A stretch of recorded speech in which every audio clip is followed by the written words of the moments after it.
India just doesn't have good enough fantasy thrillers, right? No, it's wrong because just in this very video, I can tell you about the book that will prove this statement wrong. If you're looking for a great fantasy book that can compete with those foreign novels you love, you need to learn more about this book.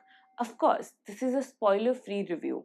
It's just meant to inform you of what's in this book, what's good, what's bad, and what I think of the book. The book's name is Song of the Trinity, The Rise of Kali by Vadhan. A little bit about this author. Almost 2 years ago, I read this thriller called The Viman Transcripts.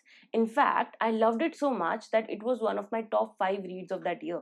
And it's always an honor for me to work with authors repeatedly for analyzing and reviewing their books. So I am super delighted and pleased to work with the author once again to present you this review. So, what's this book about? Okay, there's a good description of the book on websites like Amazon, Flipkart, and on the back cover of the book. But honestly, I feel like it doesn't do justice to what the book really is like. From the outset, the story is about this evil rising.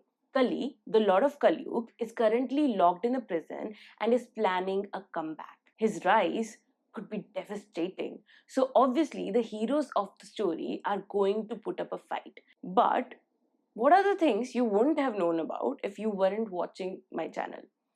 Ashwathama. Yes, the most mysterious character from Mahabharata we are all curious and excited to read about. He's one of the major characters of the book. A major part of the story revolves around this super powerful character who was cursed after his actions during the war of Mahabharata. He has lost his powers and even his memories for thousands of years, and now there's a mystery going around him. I've always wanted to read something based around Ashwathama's story, and my wish was unexpectedly fulfilled when I picked up this book. Another thing that makes this book unique for its readers is this book is a refreshing tale that draws some connections from Ramayana and Mahabharata but manages to still feel like a unique fantasy thriller. So it's not a retelling of the same stories, and I am so happy about it. The story of this book has many mythical characters as well that we know: Asuras, Rakshas, and then there are wraiths, different worlds, portals, prophecies, unique scientific weapons, and tools, and so much more that is so unique and so cool. If you are someone who has felt exhausted after reading the same old retellings of Ramayana and Mahabharata and yet feel a void in your life because you haven't really found too many Indian fantasy books that feel as good as or even better than those foreign novels we all love, you need to give the Song of the Trinity, Rise of Kali a shot. Now, let's talk of the plot of this book. It's fast paced, you can easily race through it, and it's full of interesting twists and turns. Honestly, just the prologue of this book, it's really the best prologue I have ever read. Just that felt like an exciting ride in itself. Since it's the first book of the series, there has been a lot of world building that has been done. You learn so much about the past and present of what makes this story. How was Kali locked? What makes his escape now possible? Resurrection of other evils that may help Kali. The traitor who betrayed everyone, and so much more. The way this plot has been presented to you, it just feels like a great mythological fiction novel. You know that very famous Greek mythological fiction series that I have featured a lot on this channel before? I know that the people who love that series or those series are always on a lookout for more like those, and this is the closest Indian counterpart you will find. In fact, most Indian mythological fiction, although I love them, often come with a style we are kind of getting bored of. But this one is put together quite like those Greek mythological fantasy novels you may have read already. Just that it's an Indian setting, drawing inspiration from some major events from Indian mythology, but also keeping it very different and intriguing. So, I know you will absolutely love this book if you pick it up. The plot also has a lot of sci-fi elements, like how Kali wanted to jump time continuums and all of that stuff. There are also prophecies called spear prophecies, and how Crony can use his mind, and that all just gives me so much of like fantasy and like nice vibes. So I think it's pretty clear this book is so refreshing and gives me all the great vibes that I have gotten from some of the stories that I have loved in the past. So I would just give full points to this plot. So well done, and so much more pending for the next books. Talking about the characters, there are a bunch of characters in this book who are very interesting and also funny. Of course, there's the main villain of the story, Kali. I loved his backstory of how he came to be and how come he's in the prison. And like I told you, it mixes Indian mythology in it. There are so many characters like Chris, Sunanda, Ajat Shatru, Lalita, Mihir, Ilkish Kalakal. I don't know how to pronounce this name correctly, but yeah. Anyway, all of these characters are super interesting to follow. One thing that I didn't like about the characters is lack of strong female characters.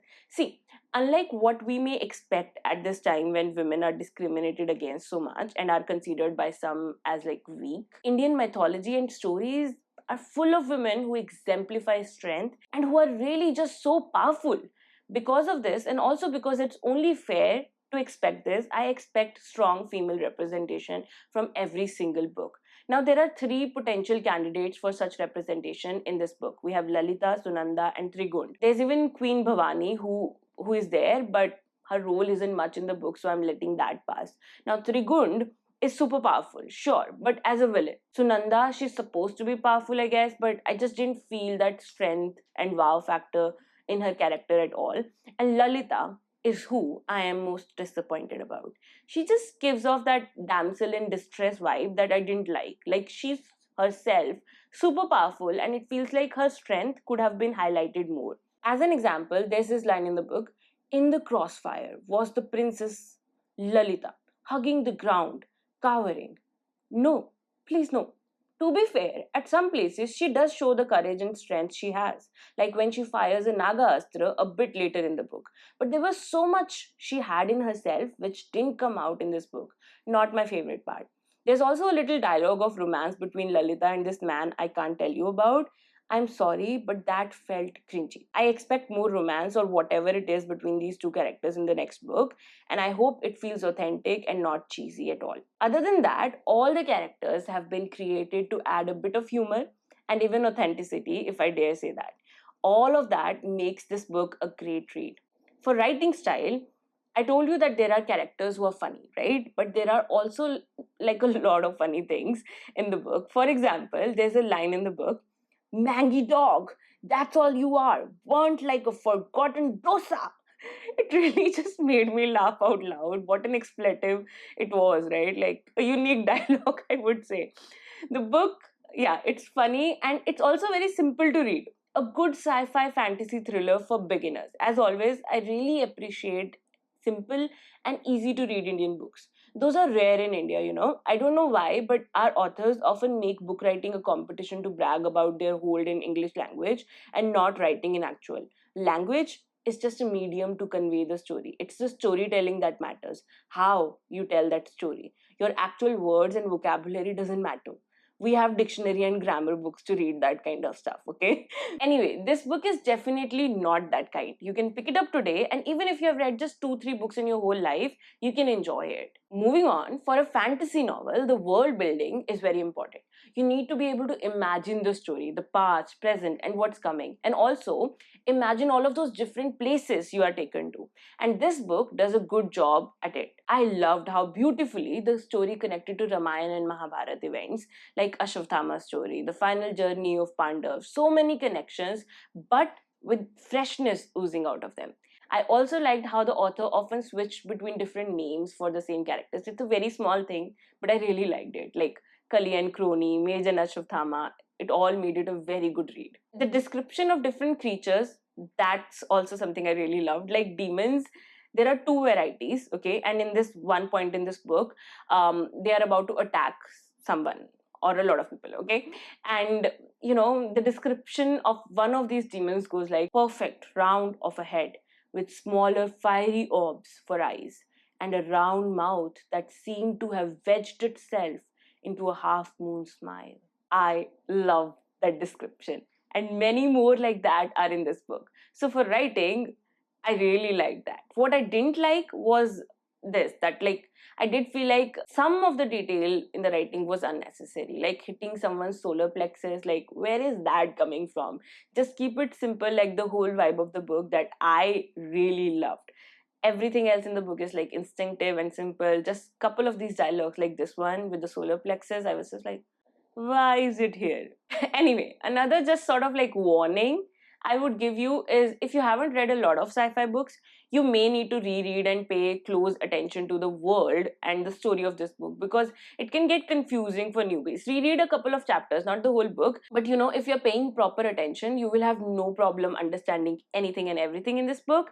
So everything is going to make sense to you. But if you're just like casually reading it and not paying enough attention, you may feel like, what is happening? Okay, so just pay attention. Read like you read books, not like how you watch reels, okay? Anyway, overall, here's what I would say about Song of the Trinity, Rise of Kali by Vadhan. Good books make you want to read more books. And this book definitely brings you that ache to read more. It's one of the finest fantasy thrillers written by an Indian author.